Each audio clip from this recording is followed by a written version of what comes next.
예, 말씀을 드리기 전에 제가 또 오늘 예배가 끝난 다음에 점심 식사 후에 이제 필리핀 사역을 위해서 2주간 다녀옵니다. 담임 목사가 또가 그렇게 이야기 생각하시는 분도 있을 것 같지만 또 갑니다. 담임 목사가 가는 목적은 여러 가지 있습니다만은 저희가 이제 그 법인 단체를, 선교 단체를 조직을 해서 까비떼 글로벌 미션이라는 선교 단체를 조직을 했습니다. 그리고 그 선교 단체에 조직한 목적은 크게 3가지인데, 하나는 만양족 지도자들을 세우는 겁니다. 교육하고 세우는 건데, 그 만양족 지도자, 그 원주민들이죠. 그 지도자 한 사람을 바로 세우면 그 동네의 그 고을 마을이죠, 그 촌이죠, 거기가 변화되는 거예요. 그 지도자 한 사람의 영향력이 얼마나 큰지. 근데 그 지도자들은 수준이 초등학교 6학년 정도 수준. 그렇게 계속해서 반복적으로 훈련을 시켜줘야만이 되는 그런 가운데 있습니다. 근데 그 민도르라고 하는 지역은 저희가 비행기를 타고 필리핀까지 3시간을 걸립니다. 4시간 정도 걸리죠. 그러면 공항에서 바탄가스라는 그 항구 도시인데, 거기까지는 차를 타고 한 2시간 반 내지 3시간 정도 걸립니다. 그럼 바탄가스에서 그 배를 타고 3시간 가죠. 그 다음에 그 현장까지는 차를 타고 1시간 또 갑니다. 종합하면 소위 말하면 거의 10시간 이상 가는데, 거기 가서 그 원주민 지도자들을 세우는 일을 하는데, 그런데 그 원주민들이 많이 그들을 도왔으면 좋겠는데 교회 재정적인 한계가 있으니까 딱 25명만 선발해서 그들을 양육하게 됐습니다. 근데 저희가 거기에는 이제 글로벌 미션에는 구성원들이 어떻게 되어 있냐면, 저희들이 이미 오랫동안 했기 때문에 실력을 기부할 수 있는 목회자들을 저희가 섭외를 했습니다.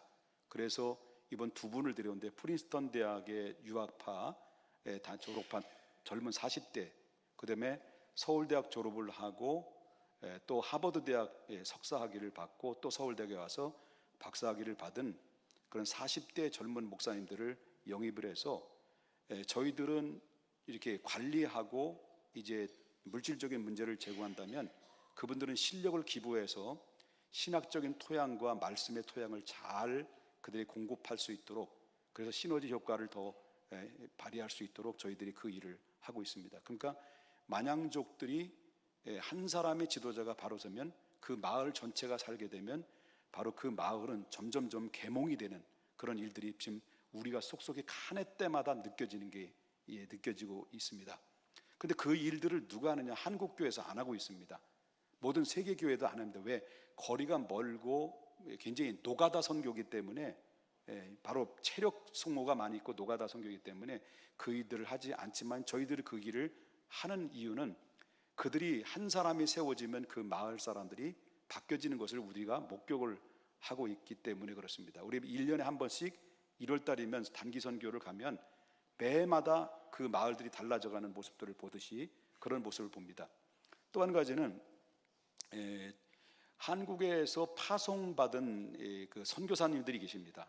선교사님들이 필리핀이나 동남아나 지역의 전 지역에 가서 처음엔 뜨거운 마음 가지고 사명 가지고 갔는데, 가다 보니까 현장에 필드에 딱 들어가 보게 되면 문화가 막히고 문화 충격이 되고 언어가 안 되고 환경이 안 되니까, 처음에는 뜨거운 마음 가지고 근데 선교의 열매를 못 맺히게 되면 그게 이제 오랫동안 지속이 되면 영적인 매너리즘에 빠져서 결국은 목회 선교사님들이 지쳐 있어서 본질을 잃어버리면서 그냥 주저앉는 분들이 있습니다. 그러면 저희들이 실력이 있는 사람들이 저희들이 가서 그들의 신학적인 또 그 말씀을 통해서 선교사님들의 다시 불을 붙여주는 역할, 그 일들을 저희가 글로벌 까비떼 글로벌 미션에서 그 일들을 감당하고 있습니다. 그 다음에 까비떼 글로벌 지역에는, 그 까비떼라는 지역에는 수많은 학교의 선생들이 있습니다. 교사가 하나님의 말씀으로 바로 서면 그 학교가 달라집니다. 그래서 이 교사들을 훈련하는 일들까지도 3가지의 훈련을 저희가 그 일들을 감당하고 있는데, 그 일들을 감당하는 것을 이제 앞으로 이제 더 홍보에 위해서 이제 그 기독교 방송 C 채널이라는 게 있습니다. 여러분 들으면 아시겠습니다만은 그 C 채널을 통해서 다큐 영상으로 아마 내년 정도에 우리 까비테 글로벌 미션이 텔레비전에 방영이 될 겁니다. 그래서 제가 가서 그 일들을 하는데 제가 주도하는 사람의 입장이다 보니까 상당히 어떤 여러 가지 장애가 되고 또 시간적 장애도 되고 또 거리적인 장애도 되지만은 그 일들을 감당하고 있고요. 오늘 설교보다 더 기네 어떻게 된 게. 근데 더 재밌죠? 그리고 저희가 이제 목표는 이제 저희 교회와 시민교회와 저희 교회에서 두 교회 중심으로 또 이용진 선교사님 세 분이 마음을 모아서 저희가 까비테 다스마리나스에 센터를 계약을 했습니다. 이미 아신 분들은 아시겠지만은 이제 새로 오신 분들을 위해서 말씀드려요. 계약을 하는데 이제 저희 이제 계약을 하고 이제 올해 12월까지 잔금을 치러줘야 되는 상황에 놓여 있습니다. 여러분 기도를 많이 부탁을 드리겠고요. 그리고 이제 내년부터는 이 까비테 글로벌 미션의 이름으로 센터가 이제 구입이 되면 내년부터는 아마 숙소가 우리 구입한 센터에서 머물지 않겠는가라고 생각합니다. 이 원룸이 8동이나 되어 있는 것이 있는데요. 너무 좋은 장소입니다. 그리고 이제 저희 교회가 작년에 올해 어떤 무명의 집사님께서 따님의 이름으로 글로벌 미션에 바로 헌금을 하셨습니다. 그래서 내년에 아니면 내년 작업인데 들어가서 물색하고 있는 것은 만양족의 교회 하나를 제2호 평택중앙교회 2호 교회를 세우는 목적도 있습니다. 그래서 여러분 여러 가지 일들인데 그 센터 중심을 통해서 동남아와 그리고 저 세계까지 바로 네트워크 선교의 형식으로 계속해서 끝없이 하나님의 말씀을 전파할 수 있도록 역할을 감당하려고 합니다. 바로 이것은 한 개인의 문제가 아니라 교회를 세우신 하나님의 목적과 여러분을 부르신 목적은 그 뜻은 그것이 하나님의 기쁨이 될 수만 있다고 한다면 우리는 그 마음에 한 마음으로 여러분들 기도해 주시고 협력해 주셔야 될 줄 믿습니다. 저 기도했나요? 설교하기 전에 기도하는데 기도했나요? 여러분들 심각하게 들어주시니까 제가 긴장을 했습니다. 자, 설교 들어가겠습니다. 언제 끝나냐? 12시 안에 끝나겠습니다. 자, 오늘 말씀은 신령한 것을 알기를 원하노라 이 제목을 가지고 말씀을 드립니다. 지난주에 이어서 드린 말씀인데 한번 옆에 분 인사합니다. 신령한 것을 아십시다. 인사합시다. 자, 여러분 사도 바울이 누군지 아시죠? 사도 바울 몰라요? 여태까지 계속 사도 바울 들었잖아요. 이 사도 바울이 전도 여행을 예수 믿고 변화받아서 전도 여행을 1차, 2차 전도 여행 때 있었어요. 그 2차 전도 여행 때 그 다른 지역마다 방문하면서 복음을 전해가지고 이렇게 교회를 세웠는데 유달리 1년 6개월 동안 머물면서 정열을 쏟아부은 지역이 있습니다. 정열을 쏟아부으면서 복음을 전도한 지역이 있고 그 정열을 쏟아부으면서 복음을 전해서 교회를 세운 그 교회가 있는데 그 교회가 어떤 교회일까요? 저와 여러분이 본문 어디에 읽었어요? 고린도 교회였습니다. 그러니까 이 바울이 2차 전도 여행 기간 동안에 4분의 3의 시간, 그 4분의 3의 시간을 내어가지고 결국 고린도 도시에 들어가가지고 전도했는데 그 힘을 다 바쳤다는 겁니다. 그런데 고린도 교회는 이런 바울의 노력에도 불구하고 바울의 마음에 가장 아프게 했던 교회가 고린도 교회입니다. 물론 다른 교회들도 다 열심히 했지만 그 열심히 한 가운데 고린도 교회만큼은 바울의 마음속엔 그 가시가 됐고 아픈 손가락이 됐다라고 하는 것입니다. 자, 그 이유가 뭘까 할 때 교회는 잘 세웠습니다. 열정도 있습니다. 그런데 고린도 교회의 특징적인 잘못되어져 갔던 것이 바로 뭐냐면 교회 안에 파당이 생겼다는 거예요. 파당.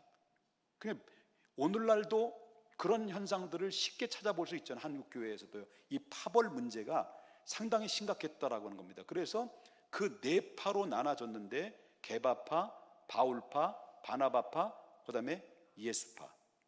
그러니까 이 네 파로 나눠져서 서로 으르렁거리고 싸웠다는 거예요.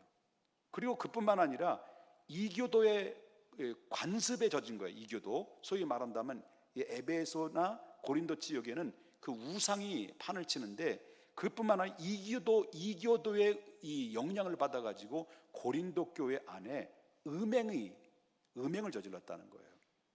음란한 영이 판을 쳤다는 거예요. 그 다음에 고린도 교회는 믿음의 지식의 말씀으로 바로 서 있는 사람이 있는가 하면, 그렇지 못한 사람들이 우상의 제물에 먹어도 되느냐, 안 먹어도 되느냐, 먹어야 되느냐, 안 먹어야 된다, 뭐 이런 등등 이런 문제를 통해서 바로 우상의 섭취 문제로 인해서 갈등이 임했고요. 그리고 지난주에도 말씀드렸지만, 그럼 공동 예배 시간에 여자가 머리에 두건을 써야 되느냐 말아야 되느냐, 남자와 여자끼리 여자와 서로 으르렁거리고 싸우고 있었다라고 하는 겁니다. 별 싸울 게 없으니까 별것 가지고 다 싸우는 거죠.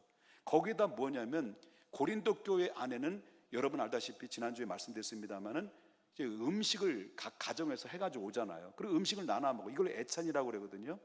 음식을 나눠 먹는데, 이 부자는 아주 고급 음식을, 질 좋고 고급 음식을 가지고 장만해서 오는데, 가난한 사람들은 그렇지 못하잖아요. 그러니까 부자가 가난한 사람이 음식을 만드는 것을 먹는다는 것은 쉬운 일이 아니었다는 거예요. 그러니까 또 노예들은 늦게 오기 때문에 노예들은 아무것도 가져올 만한 능력이 없는 거예요. 먹을 게 없는 거예요. 못 싸우는 거죠. 그러니까 결국은 뭡니까? 부자는 부자끼리 처먹고, 가난한 사람은 가난한 사람끼리 드시고, 그리고 이 늦게 온 사람이나 노예들은 먹는 거라는 것은 꿈도 못 꾸는 그런 상황이 이르게 됐다는 거예요. 또 성찬식도 마찬가지죠. 성찬식도 앞에서 큰 빵과 포도주를 나눠주는데, 그 빵을 하나 딱 앞에부터 주면 뒤에까지 먹을 수 있도록 배려를 해야 되는데, 앞에서 다 처먹었다는 거예요. 그냥 한 주먹 한 주먹씩 해서 넣었다는 거예요. 이거는 성찬식이 아니에요. 먹는 건데 어떤 거 쳐 드시는 거예요. 죄송합니다. 제가 좀 말이 좀 거칩니다. 용서하고 들어주십시오. 그냥 먹은 거예요. 그러니까 뒤에 온 사람 가뜩이나 애찬도 참석 못하고, 그리고 뒤늦게 가까스로 이 노동을 하다가 일을 하다가 늦게 이렇게 와서 예배 드리러 왔는데 자리도 못 차지한 거예요. 그 자리 차지 못하니까 결국 성찬 예식도조차도 참여하지 못하니까, 그래서 나온 이야기가 그런 것 같아요. 야, 누구는 입이고 누구는 주둥이냐 하면서, 바로 이렇게 이 가난한 자와 부유한 자 서로 섞이지 못하고, 서로 자기들끼리, 부자는 부자끼리, 가난한 자끼리, 소외된 사람 구석에서 처박혀 가지고 그냥 이렇게 숨도 못 쉬고 그냥 예배만 드리고 가는, 쫄쫄 굶어서 가는 일들이 이루어지게 되니까 사람들이 이게 교회냐, 그리스도의 하나인데 그리스도 이름으로 마음이 하나가 되고 서로 나눔을 통해서 하나가 되는 공동체인데 이게 무슨 교회냐라고 할 만큼 이 고린도 교회는 너무너무 시끌벅걸했던 것을 우리가 보게 돼요. 그래서 이 주의 성찬이라는 성찬의 의미가 상실되고, 그래서 주님의 성찬이 바로 뭐냐면 소위 말한다면 불의의 모습으로 습관적으로 변해가는 고린도 교회의 모습을 보게 된다라고 하는 겁니다. 자, 이런 교회가 이 고린도 교회인데, 이 고린도 교회는 오늘날 한국 교회 안에서도 쉽게 찾아볼 수 있는 모습들을 보게 된다라고 하는 거예요. 그럼 물어보겠습니다. 교회는 완전한 것인가요? 불완전한 것인가요? 교회 찾아온 사람들이 완전한 의인들이 온 건가요? 죄인이 용서받고 이 성화의 과정, 변화의 과정, 점진적으로 달라져가는 그 과정 속에 놓여 있는 사람들이 모인 것인가요?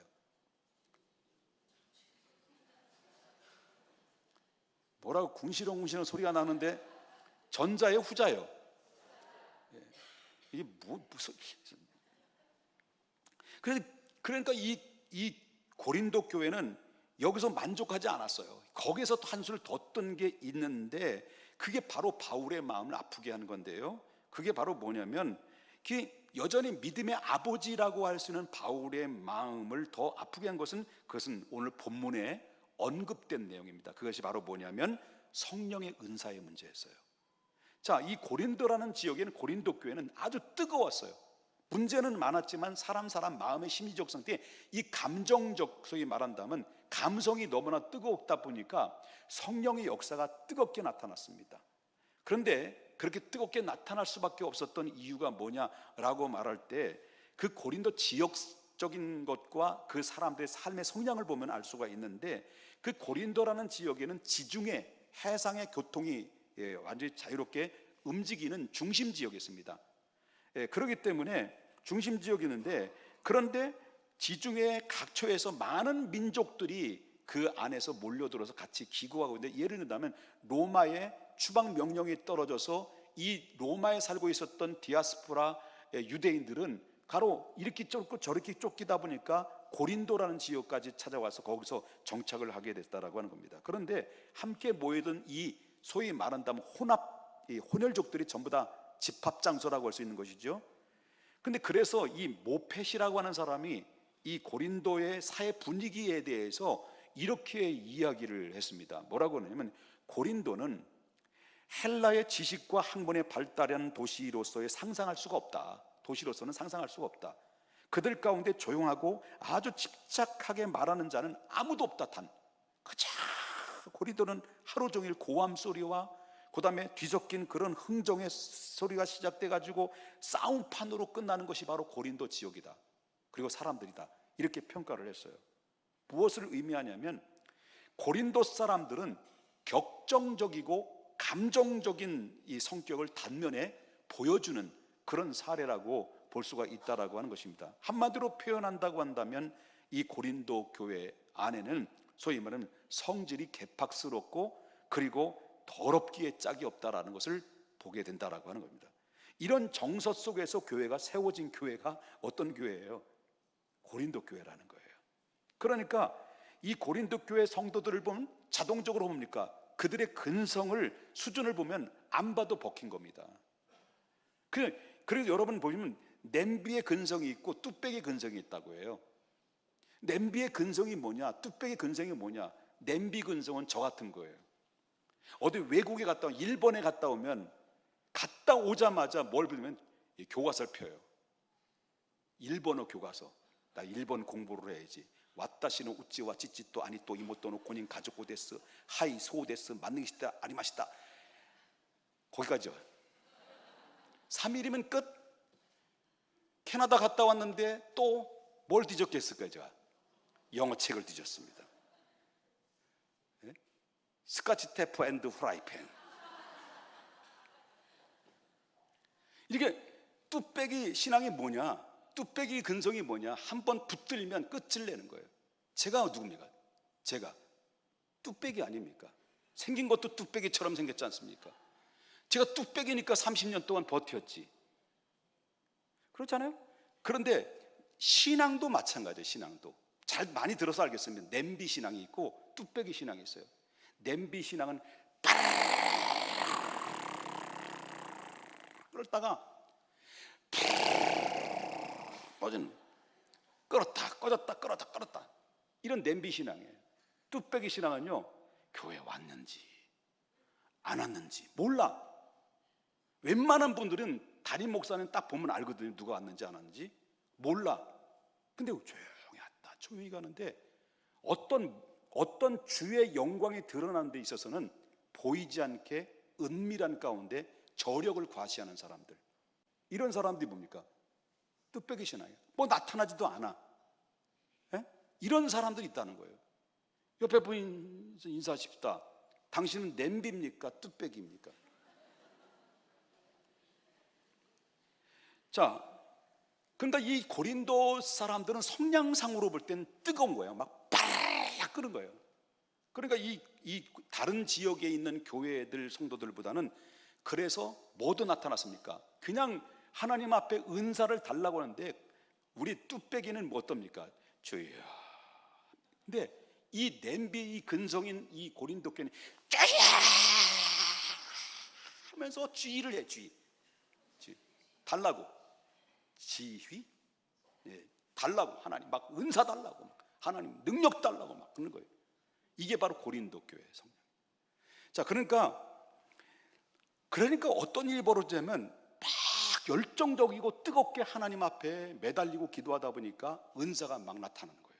그래서 은사가 나타나는데 방언이 터지게 되고, 방언하면 막 통변도 일어나게 되고, 어떤 사람은 막 손을 얹었는데 막 병이 막 치료가 되고, 또 어떤 사람은 막 꿈을 보면서 환상을 보는 사람이 있습니다. 나 봤다는 거야.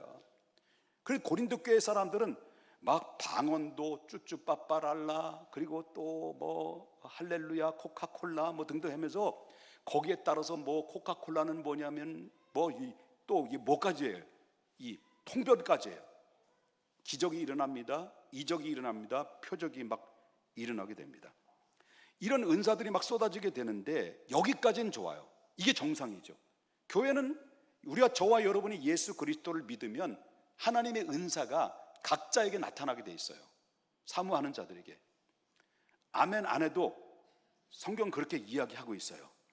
아멘입니까?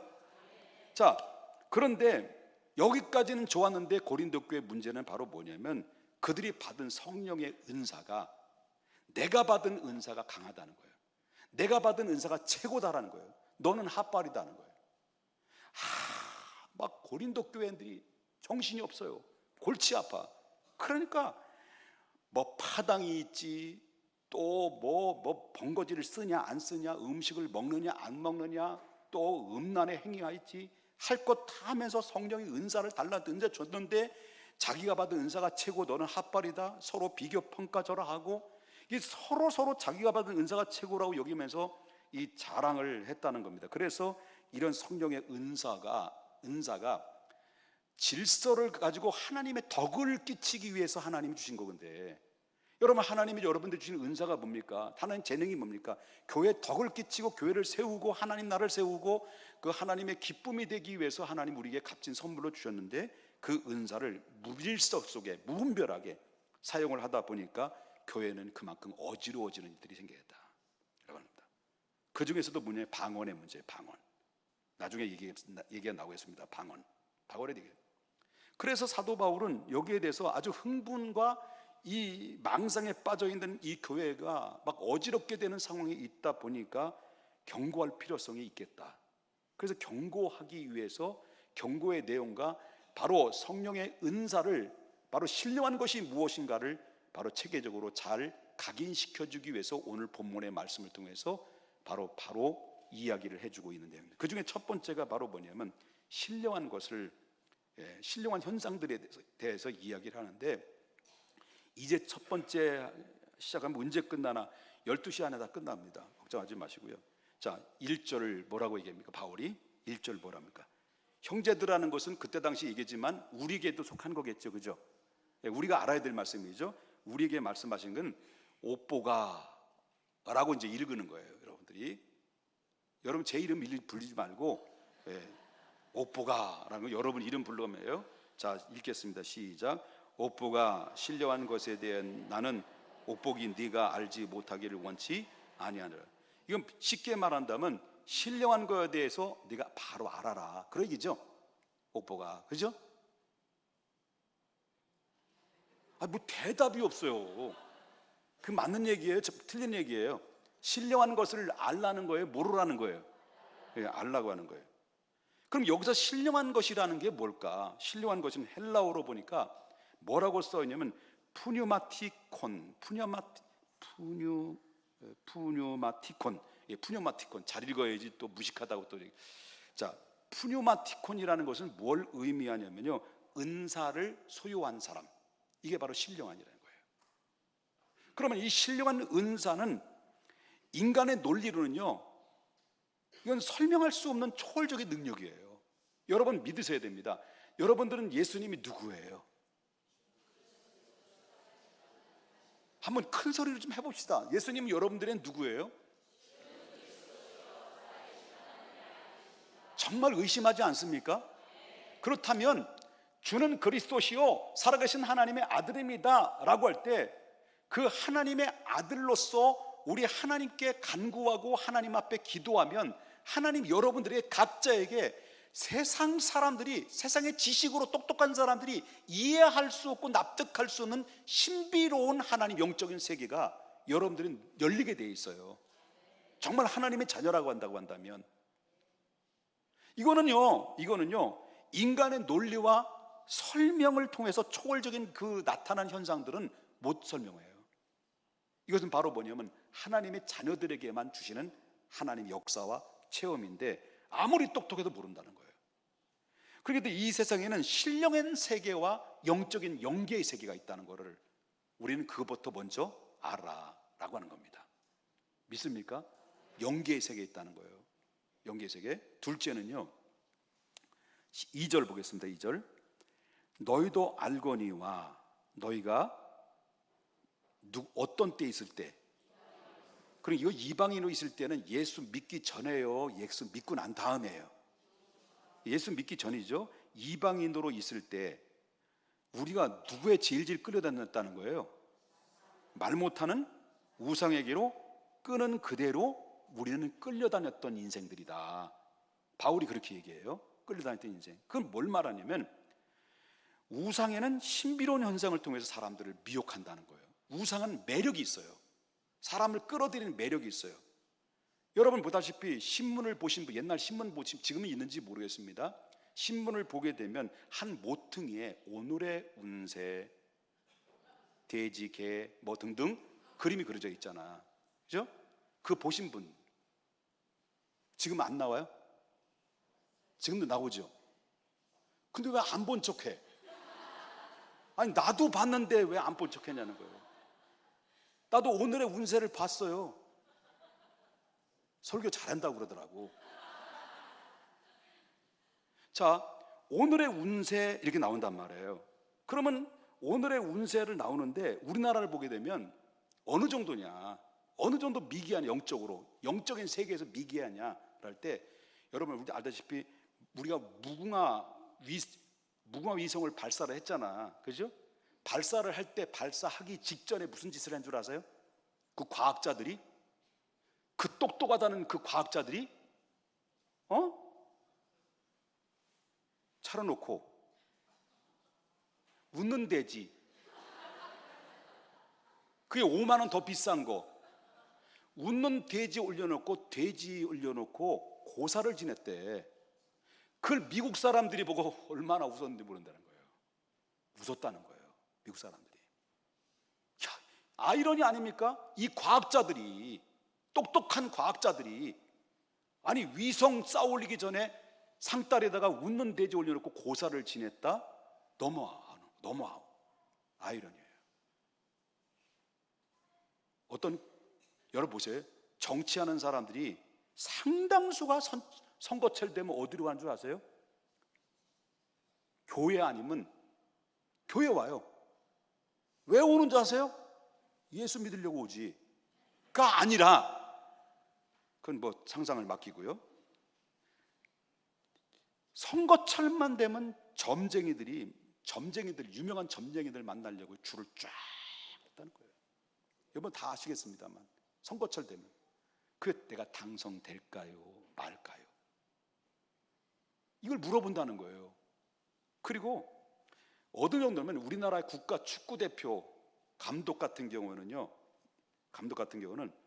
작전을 세울 때 어느 선수를 기용해야 될지 신통방통한 무당에게 찾아가서 명단을 갖다 놓고 누구를 기용할까요? 라고 이렇게 점을 치는 사례들도 있다는 거예요. 기가 막힌 거죠. 우리가 신령한 세계를 이렇게 모르면요 꼼짝없이 당하는 거예요. 꼼짝없이 개 끌려가듯이 끌려다니는 거예요. 신령한 것을 눈을 떠야 돼요. 눈을 떠야 돼. 자, 우리가 그 대표적인 게 뭐냐 할 때, 대표적인 게 뭐냐? 제사예요. 제사 드려봤잖아. 우리도 제사 드려봤거든. 여러분 제사 드리니까 기뻐? 막 은혜가 막 와? 여러분 제사가 뭐냐? 우리 죽은 조상님이 귀신이 돼가지고 바로 자기 가족 식구의 자식으로 제사밥을 얻어먹겠다는 거예요. 이게 그거예요. 그거는 조상들이 다시 귀신이 돼가지고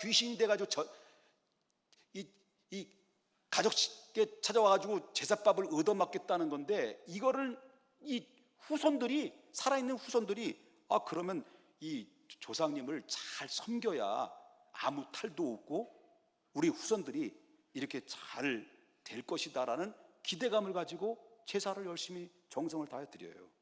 살아있을 때는 개떡같이 하면서, 돌아가시고 나서 그때서야 비로소 잘한다. 왜? 저주받을까 봐.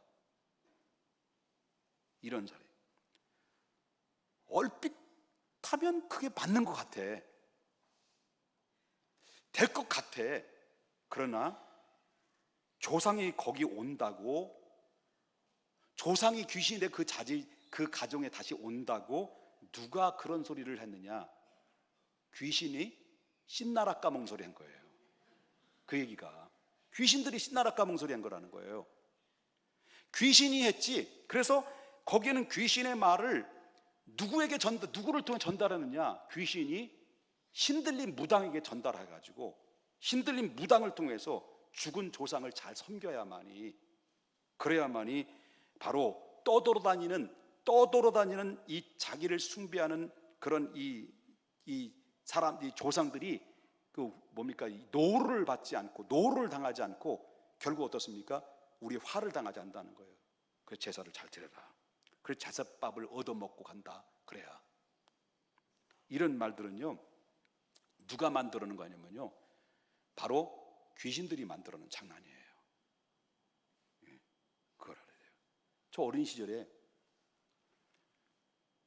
여러분 아시다시피 이은간 아시죠? 이은간. 배뱅이가 왔구나. 몰라? 왔구나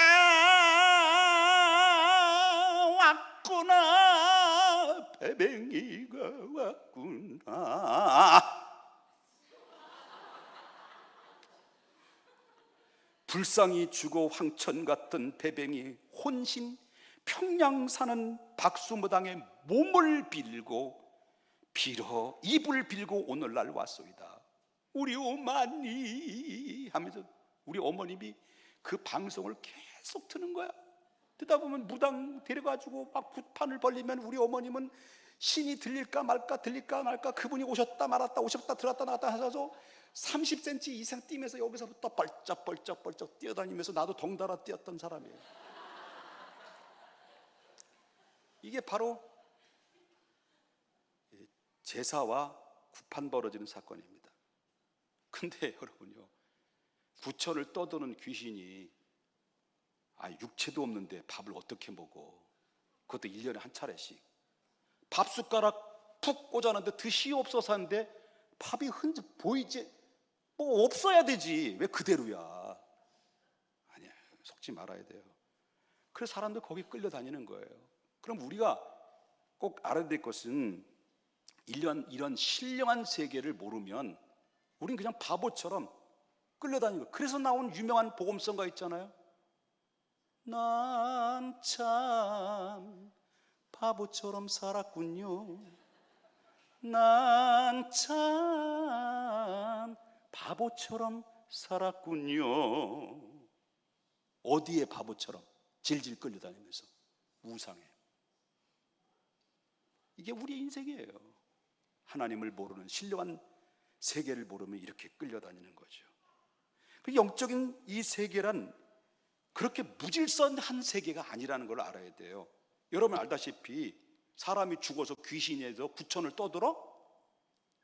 여러분 그게 아니에요. 제발 그걸 믿어서는 안 됩니다. 믿어서는 안 되는 거예요. 여러분 누가복음 16장에 예수님께서 정확하게 사람이 죽고 난 다음에 대해서 얘기했어요. 뭐라고 얘기했냐면, 비유로 말씀하시기를, 그 고을에 가난한 나사로가 있었고 부자가 있었어요. 가난한 사람은 이름이 있는데 부자는 이름도 이야기하지도 않았어요. 근데 가난한 나사로도 죽었고 부자도 죽었어. 근데 이 가난한 나사로는 살아있을 때 예수를 믿었어. 그럼 어디로 간 거예요? 죽자마자 어디로 간 거예요? 낙원에 간 거예요. 낙원에 누가 있었을까? 아버지 아브라함이 있었던 거예요. 근데 이 부자는 어디로 갔어요? 죽자마자 어디로 떨어진 거예요? 음부로 떨어진 거야. 그냥 바로 음부에 떨어지니까 거기에 불덩어리 속에서 벌벌 끄는 가운데서 이 부자는 뜨거워 하면서 아버지 아브라함이요, 내가 지금 불 가운데 고통당해 오니 저 나사로를 보내어서 물 한 모금 찍어서 내 손을 한 방울만 떨어켜 주신다면 내 혀가 서늘해질 것 같습니다. 그 정도로 얘기한 거예요. 예수님이 직설적인 얘기죠. 그럴 때 이 부자가 아버지 아브라함이요, 내가 지금 지옥에 와보니 정말 못 살겠습니다. 정말 죽고 싶어도 못 죽네요. 내가 그러니 간절히 부탁하오는데 저 나사로를 보내서, 천사들을 보내서 살아있는 내 가족, 지금 살아있는 내 가족 식구들에게 빨리 여기에 이 현장이, 이 음부가 있다는 것을 알게 해주십시오. 이 자리에 오지 않게 해주십시오라고 간청했다는 거예요. 근데 아버지 아브라함이 뭐라고 합니까? 갈 수 없다라고. 갈 수 없다. 끝. 그걸 얘기해요. 뭘 얘기하냐면, 사람이 딱 죽어요. 죽으면 그 영혼이 죽음이라는 것은 육체와 영혼의 분리야. 딱 죽자마자 육체와 영혼이 분리되는데, 영혼이 몸속에 딱 빠져나가는 순간 그 영혼이 구천을 떠돌다가 귀신이 된다? 절대 믿지 말아야 돼요. 죽자마자 그냥 1초도 안 돼가지고 음부로 가는 거예요. 죽자마자 1초도 안 돼가지고 천국으로 딱 들어가는 거예요. 이게 영적인 세계야. 근데 그래서 뭐냐, 너희는 가고 싶어도 못 간다는 거예요. 갈 수 없다. 죽어서 음부로 가면 아예 간 거고, 그 음부 갔던 사람이 밑으로 살아있는 땅에 살고 있는 사람들에게 귀신이 되고 다시 돌아오느냐? 절대 그런 게 아니라는 거예요. 누가 장난치는 거예요? 누구의 얘기에 귀신? 그 소리가 어떤 소리라고요? 귀신? 신나라 까몽 소리라는 거예요. 그래서 사람이 죽으면 귀신이 되어 바로 구천을 떠돌다가 돌아갈 곳이 없어서 자식들에게 찾아와서 제사밥을 얻어 먹는다는 이 말은 전부 다 이 귀신 신나라 까몽 소리라는 거예요. 죄송합니다. 이 무식한 말을 해서. 마귀의 장난치리예요. 사람은 죽으면 가는 거예요. 그냥. 다시 물어보겠습니다. 사람은 죽으면 가는 거예요. 그냥. 둘 중에 가는 거예요. 천국 가든지 지옥 가든지. 그러니까 기회는 언제냐? 내가 목숨이 붙어 있을 때. 내 목숨 붙어 있을 때예요. 주 예수를 믿으라. 그러면 너와 내 집이 구원을 얻으리라. 영접하는 자, 곧 그 이름을 믿는 자들에게는 하나님의 자녀가 되는 권세를 주는 것이다. 그렇기 때문에 우린 복음을 받으리지, 복음이라는 이 엄청난 생명의 말씀을 받아들이지 못하게 강력하게 가로막는 것이 바로 뭐냐? 귀신의 역사예요. 마귀의 역사예요. 하나님은 살아계십니다. 그러면 학문적으로 볼 때 귀신의 종류는 두 가지예요. 하나는 저급한 귀신이 있고, 하나는 고급 귀신이 있어. 저급 귀신은 어떤 귀신이냐면, 무당굿이든가 고사를 지내든가 점을 본다든가 이런 것, 공개적으로 영적인 존재인 귀신과 접촉하는 이 귀신은 저급한 짓이에요. 그래서 여러분이 무당한테 찾아간다? 찾아가 봤잖아. 뭐 고사를 지낸다? 해봤잖아. 이게 바로 어떤 귀신 앞에 내가 굴복당했다는 거예요? 저급한 귀신한테. 근데 고급 귀신이 있어요. 고급 귀신, 이 귀신과 접촉은 없지만 무언가 끌려다니는 상태.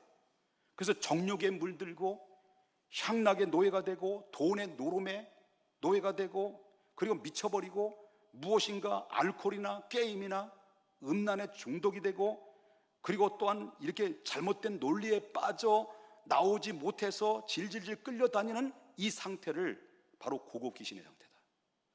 이 고급 귀신의 상태의 극치는 무신론이에요. 무신론.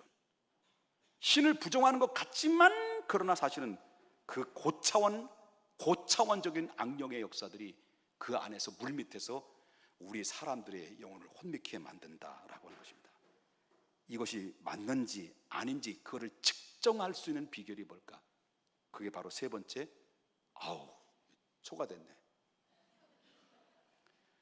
워낙 저는요 말만 했지 지키는 건 별로 없어요. 오직 사람은 믿어서는 안 되는 거야. 하나님 말씀만 믿으셔야지. 자, 세 번째 3절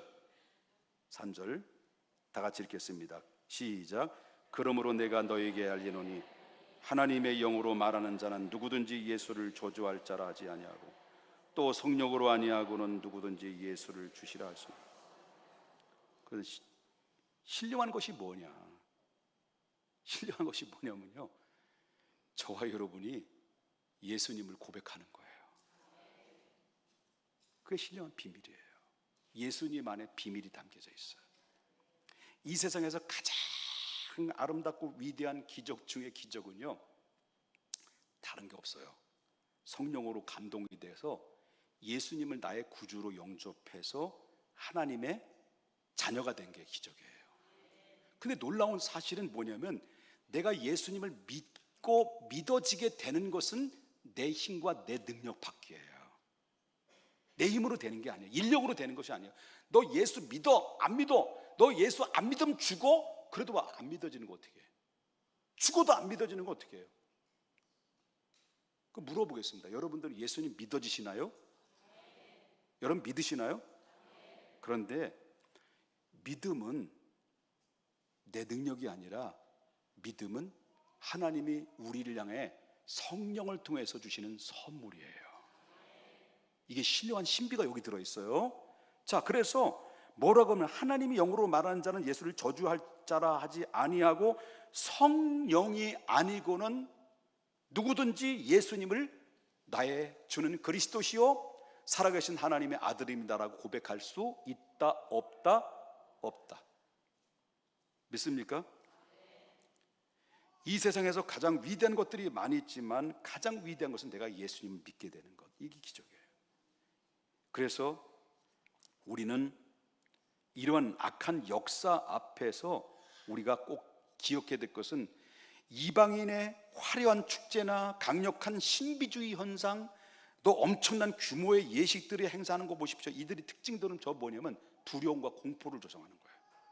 여러분 불교를 보십시오. 절에 가보시면 다 아시겠습니다만 절에 가면요, 여러분 뭐가 압도합니까? 분위기가 압도해. 딱 들어가자마자 분위기가 압도해.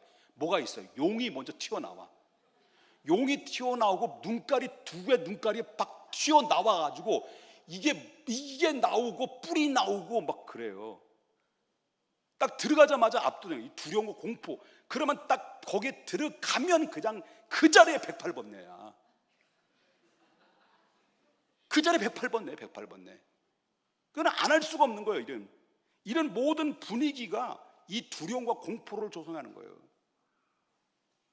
그러나 우리는 이런 악한 영의 역사 앞에 주눅들지 말아야 돼요. 왜? 아무리 점괘가 능통한 무당일지라도 마법사랄지라도 초능력자라 할지라도 환난을 당하나 담대하라. 내가 세상을 이기었노라. 세상을 이기신 예수님 앞에서는 아무것도 아니라는 것을 우리의 성경에서 말해주고 있다는 거죠. 우리는 은사주의와 열광주의에 몰입해도 안 됩니다. 은사는 필요합니다. 하나님의 필요해서 주셨습니다. 주실 것입니다. 그러나 정말 중요한 것은 뭐냐? 우리가 예수 그리스도를 구주로 고백하는 것과 성경을 믿는 거예요. 그리고 우리는 절대 이 말씀을 잊어버려서는 안 됩니다. 잊어버려서는 안 되는 게 바로 뭐냐면, 우리는 특별한 사람이 되려고 하지 말고 정상적인 사람이 돼야 돼요.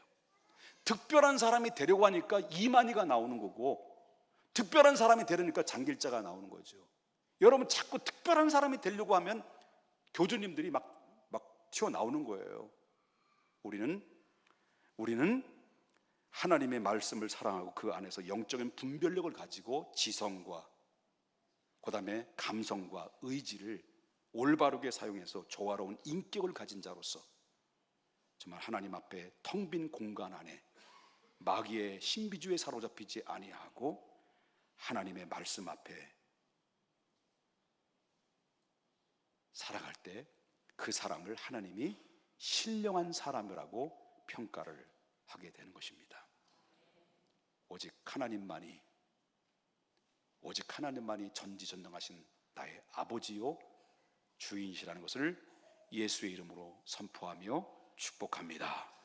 좌우 옆분과 인사 나눕시다. 좌우 옆분과 인사 나눕시다. 나누십시다. 그냥 기도하겠습니다.